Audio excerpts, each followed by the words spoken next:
Olá, nessa aula vamos dar continuidade à parte referente à associação de resistores e vamos usar essas propriedades de associar elementos para estudar os elementos de medida, os instrumentos de medida. No nosso caso, como nós queremos que a presença do aparelho não interfira no sistema como um todo, nós trataremos aqui de equipamentos ideais, ou seja, a presença deles só serve para indicar o valor para o qual eles foram dimensionados, para o qual eles foram construídos. No caso dos amperímetros, medida de intensidade sem interferir no sistema. E no caso de voltímetros, medida de DDP sem interferir no sistema. Então, trataremos aqui de instrumentos ideais. Bom, os amperímetros são destinados à medida de intensidade de corrente e os voltímetros destinados a medidas de DDP. Depois usaremos os dois em conjunto para medidas de resistência elétrica. E mais uma aplicação, que é a chamada ponte de Wheatstone, que serve para determinar uma resistência desconhecida com apenas uma medida. Então vamos lá aos instrumentos de medida ideais, que são amperímetros e voltímetros. Amperímetros ideais. Os amperímetros são destinados à medida de intensidade de corrente. Então temos aqui uma fonte de tensão, uma bateria, e eu quero medir a intensidade da corrente que flui por esse elemento resistivo, por esse resistor. Ora, para medir a corrente que passa pelo resistor, a mesma corrente tem que passar pelo amperímetro. Então, o primeiro passo, primeira propriedade.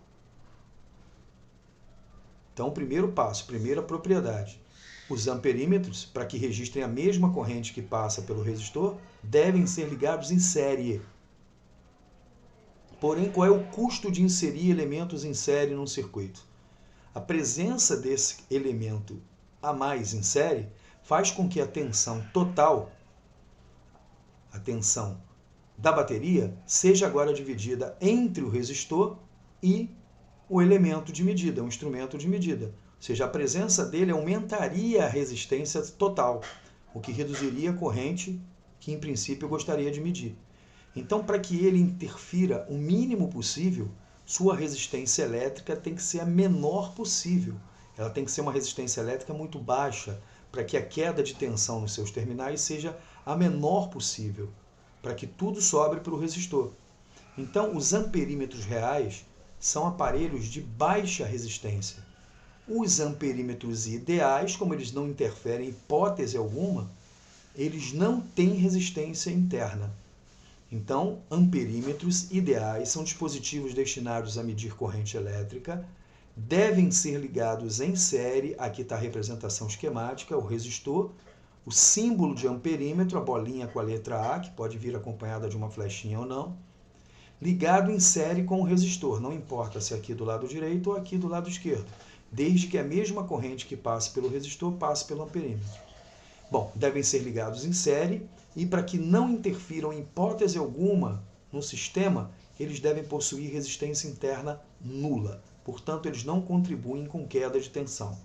Então, a presença desse símbolo de amperímetro ideal só serve para me dizer qual é a corrente que passa pelo elemento em que ele se encontra em série. Então, esses são os amperímetros ideais. Devem ser ligados em série e possuem resistência interna nula. Portanto, não contribuem para queda de tensão no sistema. Já os voltímetros têm que medir a mesma DDP nos terminais do resistor. Se eu quero saber quantos volts tem nos terminais desse resistor, o voltímetro, evidentemente, tem que estar na mesma DDP. Para que eles estejam na mesma DDP, ele deve ser ligado em paralelo. Porém, como nós vimos, a presença de elementos em paralelo num circuito reduz a resistência total do sistema. Isso faz com que a corrente total aumente. Aumentando a corrente no elemento resistivo, você vai ter uma indicação de tensão diferente daquela que você gostaria de obter. Então, para que os voltímetros interfiram o mínimo possível, eles devem possuir resistências elétricas muito altas para compensar a queda da resistência local em virtude da sua presença. Então, eles devem ter resistências elétricas enormes. Tá? Os ideais, aqueles que não interferem em hipótese alguma, têm resistências internas infinitas. Portanto, não passa corrente elétrica por voltímetro. Voltímetros não são atravessados por corrente elétrica. Então, a corrente elétrica que se estabelece no resistor produz uma queda de tensão que é registrada pelo instrumento. Porém, ele não participa com resistência, como a resistência dele é infinitamente grande, tá? A resistência local se aproxima da resistência do resistor, no limite. Então, voltímetros, medida de DDP, devem ser ligados em paralelo com quem você deseja medir a DDP.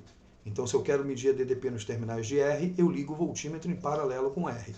Para que ele não interfira nessa medida, ele tem que ter resistência elétrica absurdamente alta para compensar a queda da resistência da associação em paralelo. Os ideais são aqueles que possuem resistência interna infinita. Então, voltímetros, medidas de DDP, devem ser ligados em paralelo e devem possuir resistência interna infinita para que não atrapalhem. Então, sua presença só serve para medir o produto R vezes I, que é a DDP nos terminais do resistor. Bom, como é que eu posso medir uma resistência elétrica desconhecida?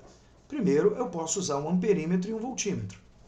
Então, eu ligo o voltímetro em paralelo com o resistor e ligo o amperímetro em série com o resistor. E faço com que o sistema seja atravessado por uma corrente ligando numa bateria. Então, o voltímetro em paralelo e o amperímetro em série. Não importa onde você coloca o amperímetro, desde que ele esteja em série. Tá? Bom, sabemos que a resistência elétrica é a razão entre a DDP aplicada e a intensidade da corrente que flui através do condutor. Então, uma medida de resistência elétrica é a razão entre a medida efetuada pelo voltímetro, a leitura do voltímetro, DDP, dividido pela leitura do amperímetro. Então, aqui na prática, como esses aparelhos são reais, a presença deles já altera significativamente aquilo que eu gostaria de medir. Então, você tem um erro considerável da leitura do voltímetro e da leitura do amperímetro, posto que você deve fazer duas medidas para se determinar a resistência elétrica. Então, esse seria um dos métodos para se determinar resistências elétricas, né? Usando o amperímetro em série com o resistor para medir a corrente e usando um voltímetro em paralelo para medir a DDP. Tudo bem? Muito bem. O outro modo é a chamada ponte de Wheatstone. A ponte de Wheatstone tem essa configuração aqui, ó. Uma configuração em que nós temos um ramo superior com dois resistores em série e um ramo inferior com outros dois resistores em série. O ramo superior está em paralelo com o ramo inferior. Conectamos entre os pontos que separam os resistores de cima e de baixo um voltímetro. Os resistores R1 e R2 são de resistências elétricas conhecidas. O resistor R3, ele é um reostato. Essa seta na frente do resistor significa que ele tem uma resistência elétrica variável. Eu posso, através de um botão, variar a resistência elétrica desse resistor. Ele também é chamado de reostato. E Rx é a minha resistência desconhecida. Eu quero descobrir qual é o valor dessa resistência. Então, eu já tenho aqui o R1, eu já tenho o R2, eu já tenho o R3. Eu vou aqui e conecto o meu Rx. Bom, qual é o jogo aqui? Qual é a brincadeira? Na medida que você mexe no reostato, você varia a diferença de potencial entre esses dois pontos. Esse ponto que está ligado no polo negativo da bateria, ele tem um potencial fixo, que é o potencial do polo negativo da bateria. Portanto, se você mexer nessa resistência, você vai mexer no potencial desse ponto aqui embaixo. Mexendo no potencial desse ponto, você mexe na diferença de potencial entre esses dois pontos aqui, ó. Então, o objetivo é mexer nessa resistência até que esse voltímetro zere, ou seja, até que a diferença de potencial entre esses dois pontos seja zero. Então, depois de montada a ponte, variamos a resistência do reostato até que a diferença de potencial elétrico registrado pelo voltímetro seja zero. Quando o ponteiro zerar, nós dizemos que a ponte está equilibrada. Então, variamos a resistência do reostato até que a diferença de potencial entre os pontos ligados pelo voltímetro seja nula. Tá, nesse caso dizemos que a ponte está equilibrada. E daí? Muito bem. Representação esquemática da ponte de Wheatstone. Consideramos A, o potencial associado ao polo positivo, B, o potencial associado ao polo negativo. Temos aqui R1, temos aqui R2, temos aqui o R3 e aqui o Rx. Bom, a corrente elétrica total vai se dividir em duas partes. I1 passa pelo ramo superior, não esqueçam que a corrente não passa pelo voltímetro, já que ele é ideal. Então, a corrente que passa pelo R1 vai direto para o Rx. E essa corrente I2 que passa pelo R2 vai direto para o R3. Então, aplicando aqui a lei de Ohm, se a ponte está equilibrada, a diferença de potencial entre C e D é zero. Então, o potencial elétrico de C é igual ao potencial elétrico de D. Então, se a ponte está equilibrada, VC é igual a VD. Vamos aplicar agora a lei de Ohm em cada um dos resistores. Ora, o resistor R1 está entre os pontos A e C. Como a corrente vai de A para C, a corrente vai do potencial maior para o potencial menor. Então, o potencial de A é maior que o potencial de C. Qual é a diferença de potencial entre A e C? VA menos VC. E quem é VA menos VC? R1 vezes I1. Está aqui, ó. VA menos VC é R1 vezes I1. DDP é R vezes I.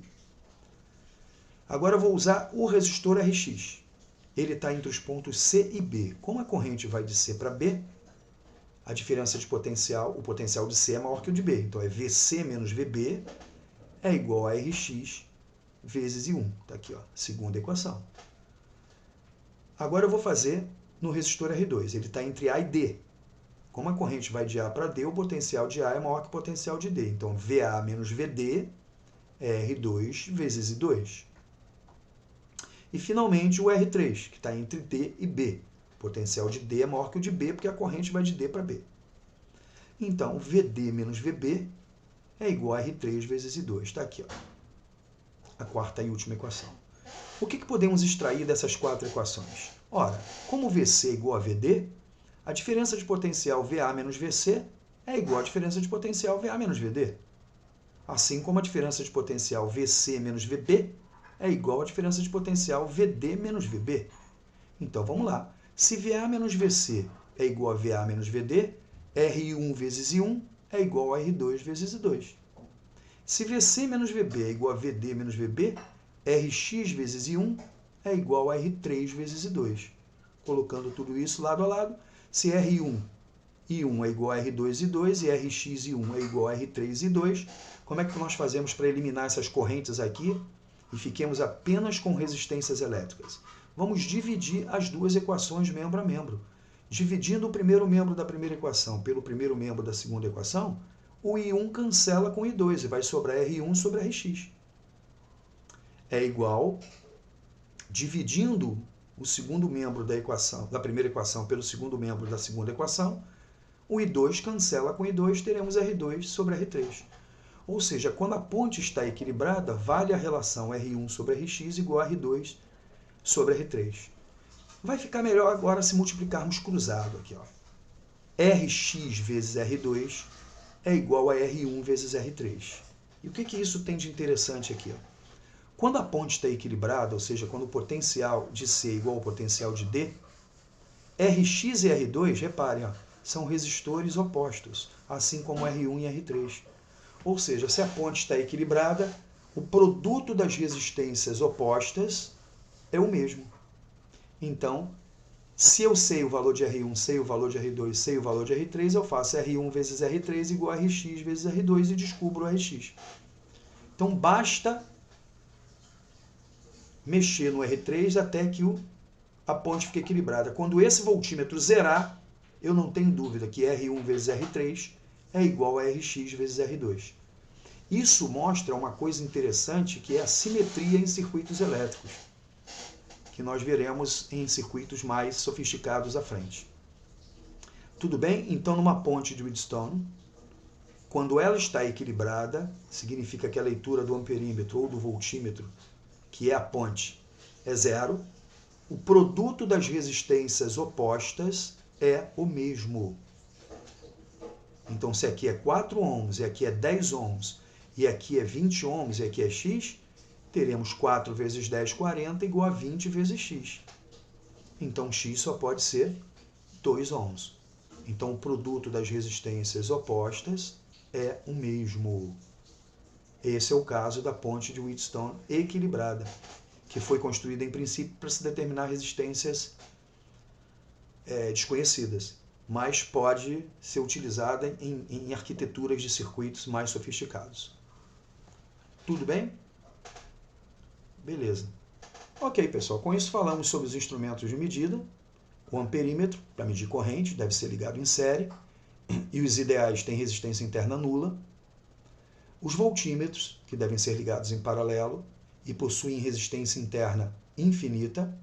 E vimos o caso da ponte de Wheatstone, né? Além, claro, da medida de resistência elétrica usando amperímetro e voltímetro.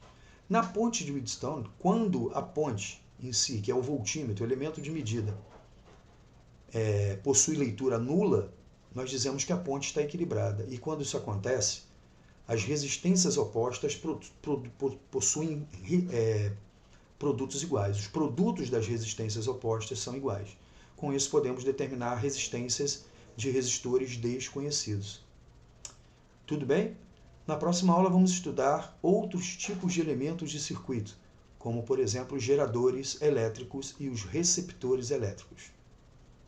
Até lá e um abraço a todos.